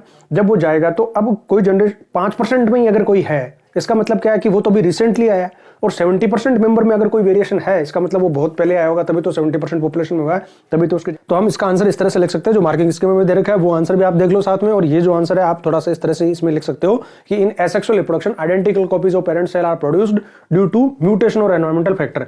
ए न्यू ट्रेट में induced in some members of the population and this trait will pass generation after generation. If 70% member shows any trait, it means it arises earlier than the 5% trait. 6 is a simple motor is made in a school laboratory. A coil of wire is mounted on an axle between the pole of a horseshoe magnet as illustrated. Okay, if the in the example above coil ABCD is horizontal and the battery is connected as shown. A और B दो question पूछे। A में पूछा है for this position state the direction of the force on the arm AB. Why does the current in arm BC not contribute to the turning force on the coil? ठीक है, ये question देख लिया आपने, पढ़ लिया। ये इस तरह का डायग्राम बना रखा है। देखो यहाँ पर एक हॉर्सशू मैग्नेट है। हॉर्सशू मैग्नेट घोड़े की नाल के जैसे मैग्नेट होती है, यू शेप में इस तरह से। तो ये मैग्नेट है, ठीक है, बीच में ये कोयल रखी हुई है दोनों मैग्नेट के बीच में, और ये कोयल कैसी है, हॉरिजॉन्टल कोयल है, हॉरिजॉन्टली रखा गया है। ठीक है, देखो ये वर्टिकल होता है इस तरह से, अगर रखे तो ये वर्टिकल हो गया, ये हॉरिजॉन्टल है, ये हॉरिजॉन्टल प्लेन है, इस तरह से रखा गया, और यहाँ पर हॉर्सशू मैग्नेट है, ये हॉर्सशू मैग्नेट है इस तरह से। ठीक है, दोनों तरफ यहाँ पर ऐसे हॉर्सशू मैग्नेट रखी हुई है, हॉरिजॉन्टल कोयल है। तो अब कोयल में जो करंट की डायरेक्शन है और जो फोर्स की डायरेक्शन है, मैग्नेटिक फील्ड की जो डायरेक्शन है वो हमें देखनी है ना, और उसके हिसाब से फोर्स की डायरेक्शन निकालनी है। तो यहाँ पर हमें अप्लाई करना है, तो हमें यह यूज करना है फ्लेमिंग्स लेफ्ट हैंड रूल। देखो Fleming left hand and right hand दो रूल है। तो लेफ्ट हैंड रूल तो हम फाइंड आउट करने के लिए, फोर्स की डायरेक्शन फाइंड आउट करने के लिए, और जो राइट हैंड रूल है वो इंड्यूस्ड करंट की डायरेक्शन फाइंड आउट करने के लिए जनरेटर में काम में आता है, ये मोटर में काम में आता है। ठीक है, जनरेटर वाला हमको अभी पढ़ना भी नहीं है, मोटर ये है हमारे यहाँ। तो यहां पर क्या करना है कि तीनों जो फिंगर है, ये सॉरी फिंगर और थंब जो है, थंब इंडेक्स फिंगर और मिडिल फिंगर तीनों को इस तरह से स्ट्रेच करना है कि एक दूसरे के म्यूचुअली परपेंडिकुलर हो, यानी इसके और इसके बीच में भी 90 डिग्री का एंगल हो, इसके और इसके बीच में भी 90 डिग्री का एंगल हो, इसके और इसके बीच में भी 90 डिग्री का एंगल हो। इस तरह से अगर हम इस तरह से स्ट्रेच करेंगे तो यहां पर फादर मदर चाइल्ड FMC याद रखो आप। F फादर यानी फोर्स, M मदर यानी मैग्नेट यानी मैग्नेटिक फील्ड की डायरेक्शन, और C चाइल्ड यानी करंट की डायरेक्शन, C करंट चाइल्ड। ठीक है, ऐसे याद रखो आप। FMC, F force, M magnetic field की डायरेक्शन, C करंट की डायरेक्शन। ठीक है, ये है। तो अब ये रूल अप्लाई करते हुए आप इसमें देखो, अब देखो करंट की डायरेक्शन क्या होती है, करंट की डायरेक्शन होती है फ्रॉम पॉजिटिव टू नेगेटिव। तो अब जब करंट फ्लो होगा तो आर्म AB में जो करंट फ्लो होगा वो कैसे फ्लो होगा, इस तरह से। ठीक है, तो इस पर फोर्स की डायरेक्शन निकालनी है। एक क्वेश्चन में ये पूछा है कि फोर्स किस तरह लगेगा, तो डाउनवर्ड लगेगा। डाउनवर्ड क्यों लगेगा, according to left hand Fleming's left hand rule, direction of force thumb जिधर जाएगा ना वो निकालना है हमको। और ये दोनों क्या है, FM और C, M mother father, mother child. Mother क्या है, मदर यहाँ पर मैग्नेट यानी मैग्नेटिक फील्ड की डायरेक्शन है। तो मैग्नेटिक फील्ड की डायरेक्शन क्या होती है, मैग्नेटिक फील्ड की डायरेक्शन होती है नॉर्थ टू साउथ। कहना कि मैग्नेटिक फील्ड की डायरेक्शन हमेशा नॉर्थ टू साउथ होती है। तो ये नॉर्थ पोल है, ये साउथ पोल है, तो मैग्नेटिक फील्ड की डायरेक्शन होगी ये वाली। तो ये इंडेक्स फिंगर को हमें मैग्नेटिक फील्ड की डायरेक्शन में रखना है। हमने रख लिया इसको मैग्नेटिक फील्ड की डायरेक्शन में। अब ये C, ठीक है, ये वाली फिंगर को करंट की डायरेक्शन में रखना। अब इसमें करंट की डायरेक्शन किधर है बताओ, अब इसमें करंट की डायरेक्शन किधर है, ऊपर की तरफ है, A to B है। तो ये देखो मैंने इस तरह से किया। ठीक है, मैग्नेटिक फील्ड की डायरेक्शन, करंट की डायरेक्शन। ठीक है, हॉरिजॉन्टली ये रखा हुआ है। तो थंब मेरा किधर जा रहा है, ये हॉरिजॉन्टल कॉइल है और इस कॉइल में ये करंट की डायरेक्शन है। ठीक है, ये करंट की डायरेक्शन है और ये मैग्नेटिक फील्ड की डायरेक्शन है। तो मैग्नेटिक फील्ड की डायरेक्शन होगी ऐसे हो जाएगा ये। अब देखो ये वाली फिंगर होगी कौन सी, डायरेक्शन ऑफ मैग्नेटिक फील्ड। ठीक है, और ये जो मिडिल फिंगर है वो शो कर रही है, देखो ये क्या शो कर रही है, direction of current. Direction of current, तो थंब किधर जा रहा है, थंब जा रहा है डाउनवर्ड। तो इस पर जो फोर्स होगा वो कैसे लगेगा, डाउनवर्ड फोर्स लगेगा, है कि नहीं। ये देखो इस तरह से स्ट्रेच करने पर ये हो गया, तो डाउनवर्ड इस पर फोर्स लगेगा। सेकंड क्वेश्चन क्या है यहाँ पर देखो, why does the current in arm BC not contribute to the turning force on the coil. जो BC पर जो फोर्स लग रहा है ना वो फोर्स इसके टर्निंग फोर्स में क्यों नहीं कंट्रीब्यूट कर रहा है। अब ये टर्निंग कैसे हो रही है तो वो हम समझते हैं इसको। देखो अभी हमने समझा कि आर्म AB में जो फोर्स है वो डायरेक्शन कैसी है, डाउनवर्ड है। इस तरह से ये डायरेक्शन डाउनवर्ड है तो ये नीचे की तरफ जाएगी। और सेम उसी टाइम करंट CD में करंट की डायरेक्शन क्या है, CD में करंट की डायरेक्शन C2D है। तो ये करंट की डायरेक्शन ये है। ठीक है, इस तरह से करंट की डायरेक्शन ये है C2D में। तो ये कैसे आ रही है, ऊपर की तरफ, ये ऊपर की तरफ आ रही है ये वाली CD वाला पार्ट। और AB वाला पार्ट कैसे जा रहा है, AB वाला पार्ट नीचे की तरफ जा रहा है। तो इस तरह से रोटेशन होता है। ये वाला पार्ट जो है वो हॉरिजॉन्टल कॉइल है, ये वाला पार्ट पर फोर्स नीचे की तरफ है और इस एंड पर फोर्स ऊपर की तरफ है, इस आर्म पे। ठीक है, तो ये नीचे और ये ऊपर, इस तरह से। तो ये हो गया रोटेशन, ऐसे इस तरह से ये रोटेट करती जाएगी, ऐसे रोटेशन होता जाएगा। लेकिन ये वाला फोर्स जो है ना इन दोनों आर्म पे, ये वाली ऊपर और नीचे वाली ये जो दोनों आर्म है, इस पे और इस पे, ये जो फोर्स है BC और AD, ये फोर्स इसके रोटेशन में कोई कंट्रीब्यूशन क्यों नहीं कर रहा है। तो उसका रीजन ये है कि ये देखो इसकी डायरेक्शन यहाँ BC में और AD में जो करंट की डायरेक्शन है, भाई BC में करंट की डायरेक्शन B2C है और AD में करंट की डायरेक्शन D2A है।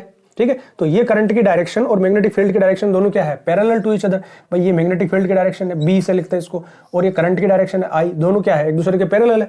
तो जब पैरेलल होती है दोनों की डायरेक्शन तो वहां पर फोर्स जो होता है वो मिनिमम होता है, बहुत कम फोर्स होता है। तो फोर्स प्रोड्यूस ही नहीं होता कि ये रोटेशन करे। ठीक है, फोर्स प्रोड्यूस होने के लिए क्या होना चाहिए, B और I की डायरेक्शन क्या होनी चाहिए, 90 डिग्री पे होनी चाहिए, म्यूचुअली परपेंडिकुलर, एक दूसरे के परपेंडिकुलर होना चाहिए, तब मैक्सिमम फोर्स होगा।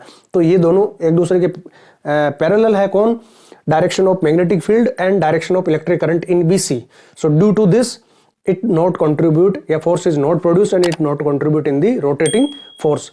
और जो भी फोर्स यहां प्रोड्यूस होगा उसके अपोजिट फोर्स इसमें DA में प्रोड्यूस होगा, जो भी होगा वो इसके अपोजिट होगा। तो ये दोनों एक दूसरे को कैंसिल कर देंगे, BC वाला फोर्स और AD वाला फोर्स एक दूसरे को कैंसिल कर देंगे, इसलिए रिजल्टेंट इन दोनों का फोर्स होगा वो 0 हो जाएगा। स्ट्रॉन्गर ए में पूछा है मैग्नेटिक फील्ड पैटर्न क्या इंडिकेट कर रहा है आपको, रीजन कहां पर मैग्नेटिक फील्ड जो है वो स्ट्रॉन्गर है, यानी आपको स्ट्रॉन्गर मैग्नेटिक फील्ड बताना है। तो इस डायग्राम में अगर हम देखें तो सबसे ज्यादा देखो मैग्नेटिक फील्ड की स्ट्रेंथ सबसे ज्यादा कहां पर होती है, जहां पर मैग्नेटिक फील्ड लाइन सबसे ज्यादा पास होती है। Strength of magnetic field is shown by degree of closeness of the magnetic field line, यानी जहां पर मैग्नेटिक फील्ड लाइन सबसे ज्यादा पास है वहां पर मैग्नेटिक फील्ड सबसे ज्यादा स्ट्रॉन्ग है, यानी स्ट्रॉन्गेस्ट है, स्ट्रॉन्गर है। कहां पर है, तो ये फील्ड लाइन सबसे ज्यादा पास में कहां पर है, एट दी एजेस। ठीक है, यहां पर इस पार्ट में एट दी एजेस, यहां और यहां सबसे ज्यादा पास में है। ठीक है, क्राउडेड है यहां पर और यहां पर। तो मैग्नेटिक फील्ड की स्ट्रेंथ सबसे ज्यादा कहां पर होगी, at the edges of the solenoid. Solenoid behave like a bar magnet, bar magnet जैसा बिहेव करती है सेम। तो जैसे बार मैग्नेट है ना, बार मैग्नेट में अगर हम मैग्नेटिक फील्ड लाइन ड्रॉ करें इसमें, तो बार मैग्नेटिक फील्ड लाइन में मैग्नेटिक फील्ड लाइन यहां पर तो क्या होगा, यहां पर तो ऐसे दूर रहेगी, लेकिन एजेस पे, इसके किनारों पे, यहाँ पर क्या होगा, बहुत पास पास में रहेगी, यहाँ इस जगह। तो सबसे ज्यादा क्राउडेड कहाँ रहती है, सबसे ज्यादा क्राउडेड कहाँ रहती है, सबसे ज्यादा इनके बीच की डिस्टेंस सबसे कम कहाँ पर है, एजेस पे है, किनारों पे है। तो स्ट्रेंथ भी सबसे ज्यादा कहाँ पर होगी, सबसे ज्यादा स्ट्रेंथ भी यहाँ पर होगी, कहाँ पर, एजेस पे, इस पॉइंट पे, यहाँ सबसे ज्यादा, यहाँ सबसे ज्यादा मैग्नेटिक फील्ड की स्ट्रेंथ सबसे ज्यादा कहाँ पर होती है। देखो अंदर ये कैसे जा रही है, अंदर ये जा रही है नॉर्थ टू साउथ, ठीक है, ये इनकी डायरेक्शन होती है, ये इससे आप ध्यान रखना। क्वेश्चन जो पूछा है ना वो देखते हैं हम क्या है। सेकंड क्वेश्चन इसका है, what happened to the magnetic field line when the current in the circuit is reversed. ठीक है, अगर करंट की डायरेक्शन को हम रिवर्स कर देंगे तो मैग्नेटिक फील्ड की जो डायरेक्शन होगी वो अब अगर हम करंट की डायरेक्शन को रिवर्स कर देंगे, यानी इस टर्मिनल को हमने नेगेटिव कर दिया और इस टर्मिनल को अगर हमने पॉजिटिव कर दिया, यहाँ पर ये पॉजिटिव, ये नेगेटिव, ये पॉजिटिव और ये नेगेटिव, ये हो जाएगा, तो मैग्नेटिक फील्ड की डायरेक्शन भी रिवर्स हो जाएगी। जो एक्टिविटी इस चैप्टर के शुरुआत में बता रखी है ना, एक्टिविटी 13.4, उसमें दो डायग्राम बना रखे ए और बी, ठीक है, जिसमें कंपास निडल में डिफ्लेक्शन बता रखा है। तो जब हम करंट की डायरेक्शन चेंज करते हैं तो दूसरी बार, पहली बार अगर मान लो कंपास के निडल में डिफ्लेक्शन लेफ्ट साइड में आया है तो अब की बार राइट साइड में आएगा। तो कहने का मतलब ये है कि जब हम करंट की डायरेक्शन को चेंज कर देते हैं तो मैग्नेटिक फील्ड की डायरेक्शन भी चेंज हो जाती है, ठीक है, रिवर्स हो जाती है। अगर हमने करंट की डायरेक्शन को रिवर्स कर दिया तो मैग्नेटिक फील्ड डायरेक्शन भी रिवर्स हो जाएगी। तो इसका आंसर ये हो जाएगा, when we reverse the direction of current the direction of magnetic field also will be reversed, वो भी रिवर्स हो जाएगी। नेक्स्ट देखो क्वेश्चन नंबर 7, देखो यहाँ पर question, DDT was sprayed in a lake to regulate breeding of mosquito. How would it affect the trophic level in the following food chain associated with a lake? Justify your answer। ठीक है, ये question है। देखो यहाँ पर ये question पूछा है कि DDT जो है ना मॉस्किटो को कंट्रोल करने के लिए किसी लेक में स्प्रे किया गया था। DDT एक पेस्टिसाइड है, ठीक है, DDT इज ए पेस्टिसाइड्स, ठीक है, और ये आजकल तो बैन हो गया, DDT का यूज नहीं कर सकते, पहले यूज किया जाता था। पेस्टिसाइड्स जो होते हैं ना, इनका क्या होता है कि ये हर एक लेवल, हर एक जो ट्रॉपिक लेवल होता है ना, वहां पर इनकी परसेंटेज जो होती है वो प्रोग्रेसिवली बढ़ती जाती है। इसको बायोमैग्निफिकेशन कहते हैं, एक टर्म है बायोमैग्निफिकेशन, ठीक है, बायोमैग्निफिकेशन। ये एंट्री कहां से लेंगे, ये एंट्री लेंगे प्लांट से, ठीक है, एंट्री फर्स्ट जो ट्रॉपिक लेवल होगा वहां से होगा। जो लेवल ऑफ एनर्जी ट्रांसफर है इनको हम ट्रॉपिक लेवल कहते हैं। जैसे ये ट्रॉपिक लेवल फर्स्ट है, अगर हम एक लेक का देखें ना एग्जांपल, एक इकोसिस्टम है, लेक है, तो यहाँ पर सबसे पहले जो फर्स्ट ट्रॉपिक लेवल होगा वो हमेशा क्या होगा, वो हमेशा ग्रीन प्लांट होंगे, वो हमेशा ऑटोट्रोप्स ही होंगे। चाहे आप फॉरेस्ट में ले लो तो हमेशा प्लांट से स्टार्ट होने वाली फूड चेन जो भी है। तो यहाँ पर जो एक्वाटिक प्लांट है, जिनको ये जो एक्वाटिक प्लांट है, जो छोटे छोटे प्लांट्स होते हैं एल्गी टाइप में, उनको हम कहते हैं प्लैंकटन। तो प्लैंकटन वो जो फोटोसिंथेसिस करेंगे और फूड प्रोड्यूस करेंगे, फिर प्लैंकटन से जो फूड आएगा होगा या एनर्जी जो होगी वो किसको मिलेगी, फिश को मिलेगी, फिर फिश से लार्ज फिश और लार्ज फिश से लास्ट हॉक। तो ये जैसे जैसे ऊपर की तरफ बढ़ते जा रहे हैं, कौन किस पर डिपेंडेंट है, इस तरह से ये फूड चेन है, ठीक है, एनर्जी ट्रांसफर। तो यहाँ पर ये ट्रॉपिक लेवल फर्स्ट जो है वो प्लांट है, प्लैंकटन है, फिर ये ट्रॉपिक लेवल सेकंड हो गया, ये थर्ड हो गया, ये फोर्थ हो गया। जो DDT का हमने स्प्रे किया पानी में मॉस्किटो कंट्रोल करने के लिए, तो वो एंट्री लेगा पानी में से सबसे पहले किसमें, फाइटोप्लैंक्टन में। फाइटोप्लैंक्टन में यहाँ पर उसका परसेंटेज जैसे मान लो 5% है, ठीक है, यहाँ पर आ गया 5% DDT इनके पास हो गया। अब ये 5% DDT वो अगले को सप्लाई कर देंगे, किसको, स्मॉल फिश को। तो स्मॉल फिश भी तो 5% वाटर में से ले लेंगे, 5% मान लो वाटर में से ले लिया, तो 5% और 5% इनके पास कितना हो गया, 10% हो गया यहाँ पर इस लेवल पे। अब ये आगे जब सप्लाई करेंगे तो ये कितना करेंगे, ये 10% करेंगे अगले लेवल को। और ये जो लार्ज फिश है वो पानी में जो है वो भी तो 5% लेगी, तो इनके पास कितना हो गया, 15% हो गया यहाँ पर, ठीक है। अब ये 15% नेक्स्ट लेवल को दे सकते हैं, नेक्स्ट लेवल पे जाएगा 15%, और ये हॉक जो है वो मान लो वो पानी पी रहा है तो 5% हॉक ये पानी में से ले लेगा, तो इसके पास कितना हो गया, 20%। तो प्रोग्रेसिवली ये इंक्रीज होती जाएगी इसकी परसेंटेज, ठीक है। ये टर्म कहलाती है बायोमैग्निफिकेशन, है ना। Biomagnification is the progressively accumulation of non biodegradable pesticides in each trophic level, ठीक है। ईच ट्रॉपिक लेवल में नॉन बायोडिग्रेडेबल जो पेस्टिसाइड्स होते हैं इनका परसेंटेज इंक्रीज होता जाएगा। इस टर्म को हम बायोमैग्निफिकेशन कहते हैं। तो यहाँ पर ये बायोमैग्निफिकेशन है, तो आपको आंसर में जो बता रखा है उस हिसाब से लिखना है कि भाई DDT is a non biodegradable, so it enter the food chain from the first trophic level that is plankton, then pesticides accumulated at each tropic level, progressively accumulated at each tropic level, that is called biomagnification, and hawk will have the highest percentage, highest level of, जो last trophic level होगा वहां highest percentage of DDT होगी, highest percentage of pesticides होगा। इसको biomagnification कहते हैं। ये chapter number 15 जो है ना एनवायरमेंट वाला, उसमें से है। ये चैप्टर आपके सिलेबस में आ रहा है, 14 16 नहीं आ रहा, 15 आ रहा है। इसको ध्यान से पढ़ना है, छोटा सा ही चैप्टर है लेकिन इसमें से क्वेश्चन बनेगा पक्का, तो इसको अच्छे से पढ़ना है हमें। अब इसके और में जो क्वेश्चन दे रखा है ना वो भी इसी चैप्टर का, उसको हम समझते हैं वो क्या पूछा है। इसमें पूछा है कि which one is the more energy transfer. ये यहाँ पर 3 जो वर्टिकल एरो है, इन तीनों में A, C और E में किस में एनर्जी ट्रांसफर ज्यादा है, और जो 2 हॉरिजॉन्टल एरो है B और D, इनमें से किसमें एनर्जी ट्रांसफर ज्यादा है। तो यहाँ पर है ना 10% जो एनर्जी ट्रांसफर कर लो है ना वो लगेगा 10% एनर्जी ट्रांसफर हर एक ट्रॉपिक लेवल। जैसे ये फर्स्ट ट्रॉपिक लेवल हो गया, ये सेकंड हो गया, थर्ड हो गया, ये फूड चेन है, ठीक है। यहाँ पर ग्रास है, ग्रास के पास जो भी एनर्जी आएगी कहां से आएगी, सन से आएगी, ठीक है। सन से जो एनर्जी आएगी, सन की एनर्जी का 90% एनर्जी जो होती है ना वो क्या हो जाएगी, वो हीट की फॉर्म में और एनवायरमेंट में लॉस्ट हो जाएगी। Only 10% energy will be given to the first trophic level, that is autotrophs. Sun की एनर्जी का जो अर्थ पे आती है उसका सर 10% एनर्जी केवल ग्रास के पास आएगी। ग्रास के पास जितनी एनर्जी होगी उसकी 90% एनर्जी हीट की फॉर्म में एनवायरमेंट में लॉस्ट हो जाएगी। यानी यहाँ पर ये जो एनर्जी होगी ये 90% होगी of the total energy in the grass. 10% energy is only available to transfer to the next trophic level. यानी यहां से ग्रास से डियर के पास जो एनर्जी आएगी वो ग्रास के पास जितनी अवेलेबल एनर्जी है उसका 10% होगा। यानी ये 10% एनर्जी आगे ट्रांसफर कर देगा। अब जो डियर के पास में एनर्जी होगी ना उस एनर्जी का 90% एनर्जी जो है ना वो एटमॉस्फेयर में लॉस्ट हो जाएगी, ठीक है। एटमॉस्फेयर में हीट की फॉर्म में और बाकी जो फॉर्म में उसमें लॉस्ट हो जाएगी। Only 10% energy will be transfer to the next trophic level, यानी टाइगर। डियर के पास जो एनर्जी उसका 10% आएगा कहां पर, टाइगर के पास में। टाइगर के पास जो टोटल एनर्जी है उसका 90% एनर्जी क्या होगा, एटमॉस्फेयर में लॉस्ट हो जाएगा। Only 10% is available. और ये जब मरेगा उसके बाद में जो माइक्रो ऑर्गेनिज्म होंगे, जो डिकम्पोजिस होंगे, उनको मिलेगी इसकी जो एनर्जी है वो।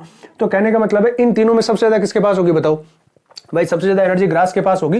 ग्रास की जो टोटल एनर्जी है वो, यहाँ पर जो टोटल एनर्जी है यहाँ तो ग्रास का 10% ही है टोटल एनर्जी जो आगे ट्रांसफर होके गई है। मान लो यहाँ ग्रास के पास में 1000 जूल एनर्जी है, ठीक है। 1000 तो 1000 का 10% डियर के पास में जाएगा, तो डियर के पास में कितना जाएगा, डियर के पास में 100 जूल जाएगा। और आगे टाइगर के पास कितना जाएगा, 10 जूल जाएगा, ठीक है। अब ये 1000 जूल में से इसका 90% यानी जो लॉस्ट हुई है वो कितनी हुई है, वो 900 जूल लॉस्ट हो गई, ठीक है। और यहां पर 100 जूल का 90% लॉस्ट हो जाएगी, यानी जो लॉस्ट हुई है वो कितनी हुई है, वो 90 जूल लॉस्ट हुई। यहां पर 10 जूल का 90% यानी 9 जूल तो क्या हो जाएगी, लॉस्ट हो जाएगी, और 1 जूल केवल आगे बचेगी। तो बताओ इनमें देखो सबसे ज्यादा कौन सी है, ये वाली सबसे ज्यादा है, 900 जूल सबसे ज्यादा है। तो ए, सी और ई में से मैक्सिमम कौन सा है, सबसे ज्यादा कौन सी एनर्जी है, ए इज द मैक्सिमम, ठीक है, ए मैक्सिमम है। और बी और डी में कौन सी ज्यादा है, बी और डी में कौन सी ज्यादा है, बी को कितनी है, बी है 100 जूल और डी कितनी है 10 जूल जो आगे जा रही है। तो ये 100 जूल ज्यादा होगी ना इसके पास में।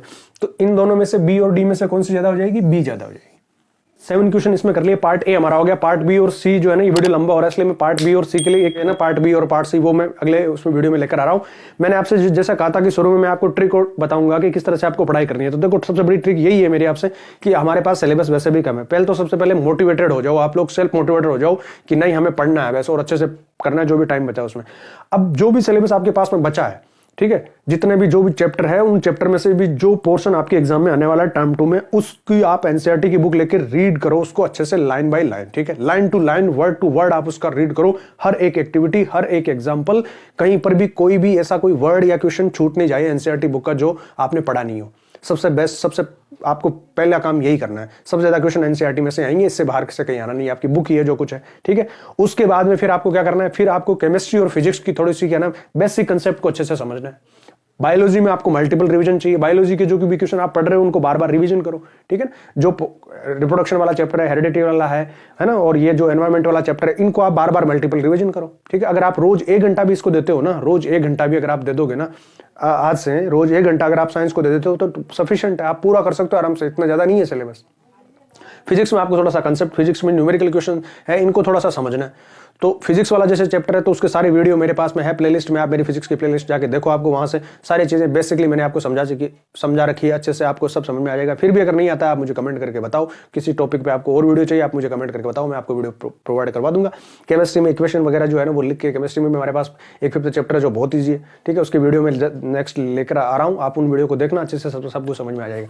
मल्टीपल रिविजन करो, कंसेप्ट को अच्छे से क्लियर करो, समझो, कंसंट्रेशन के साथ में लिख के याद करो, सैंपल पेपर इसको सोल्व करना है फटाफट। अपना पहला काम अभी है कि सिलेबस को आप पूरा कर लो, जो भी चैप्टर आपके बचे हुए उनको आप पढ़ के अपनी तरफ से पूरी अच्छे से तैयार कर लो। जब आपका पूरा हो जाए सिलेबस कि हाँ बस मैंने अब कुछ नहीं छोटा, मेरा सारा पढ़ लिया, मैंने पूरे सारे चैप्टर मेरे क्लियर हो गए, उसके बाद में आप फिर जो है ना क्वेश्चन आंसर की प्रैक्टिस करो, ज्यादा से ज्यादा क्वेश्चन आंसर करो, किसी वेबसाइट से या मार्केट से या जहां पर भी आपको सैंपल पेपर मिल जाए, मैं भी आपको कुछ सैंपल पेपर आपको अवेलेबल करवाऊंगा, तो उन सैंपल पेपर को आप ज्यादा से ज्यादा सोल्व करो। एग्जाम लिखने से पहले हर सब्जेक्ट के आपको 5-5, 6-6, 7-7 जितना हो सकता है उतने सैंपल पेपर आप जो है ना निकाल के घर पे जाओ, ये सबसे बेस्ट प्रैक्टिस है। अगर आप ऐसा करके जाओगे तो डेफिनेटली आपके 40 आउट ऑफ 40 मार्क्स आएंगे। तो लाइक करना है, शेयर करना है और ज्यादा से ज्यादा कमेंट करके बताना कि आपको ये वीडियो कैसा लगा। इन क्वेश्चन आंसर में अगर किसी में कोई अब भी आपके कोई डाउट है तो आप मुझे बता देना, मैं उसके लिए अलग से आपको वीडियो प्रोवाइड कर दूंगा।